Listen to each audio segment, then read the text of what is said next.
Area committee Ottapalam head post office മാർച്ചും ധർണയും സംഘടിപ്പിച്ചു. ജില്ലാ ട്രഷറർ സുഭാഷ് ചന്ദ്രബോസ് ധർണ ഉദ്ഘാടനം ചെയ്തു. വീണ്ടും കർഷക ദ്രോഹം എന്ന മുദ്രാവാക്യമുയർത്തി അഖിലേന്ത്യാ കിസാൻ സഭയുടെ കേരള ഘടകമായ കേരള കർഷക സംഘം ഒറ്റപ്പാലം ഏരിയ കമ്മിറ്റിയാണ് രാസവില വർധനവിൽ പ്രതിഷേധിച്ച് ഒറ്റപ്പാലം ഹെഡ് പോസ്റ്റ് ഓഫീസ് മാർച്ചും ധർണയും സംഘടിപ്പിച്ചത്.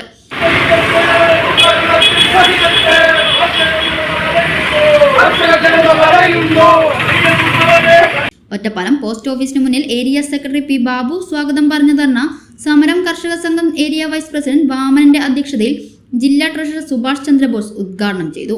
സംസ്ഥാന കമ്മിറ്റി അംഗം ശോഭന രാജേന്ദ്ര പ്രസാദ്, ഏരിയ കമ്മിറ്റി ഭാരവാഹികളായ P Murali, P Ravi, P Ramankutty, Ali എന്നിവർ അഭിവാദ്യം അർപ്പിച്ച് സംസാരിച്ചു. 66 രൂപയുണ്ടായിരുന്ന പൊട്ടാഷാണ്, പൊട്ടാഷിന് വില കൂടിയത് കൊണ്ട് ഇമ്പോർട്ട് ചെയ്യുന്നതാണ്, ഇന്ത്യയിൽ ഉൽപ്പാദിപ്പിക്കുന്നില്ല. എന്നാൽ ആ ഇമ്പോർട്ട് ചെയ്യുന്ന പൊട്ടാഷിന് ഇപ്പൊ എന്താ വില? 1800 രൂപയാണ്. 1800 രൂപ കൊടുക്കണം ഒരു ചാക്ക് പൊട്ടാഷ്.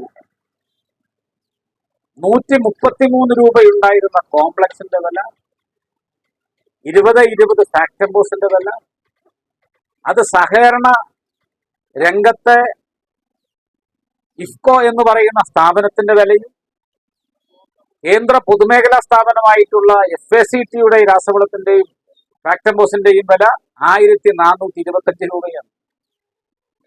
50 കിലോ ബാഗിന് 1425 രൂപ കൊടുക്കണം. ഇനി അത് പോട്ടെ, 1990കളുടെ കഥ പോയി. 2020 ഒരു ചാക്ക് പൊട്ടാഷിന്റെ വില 910 രൂപയായിരുന്നു.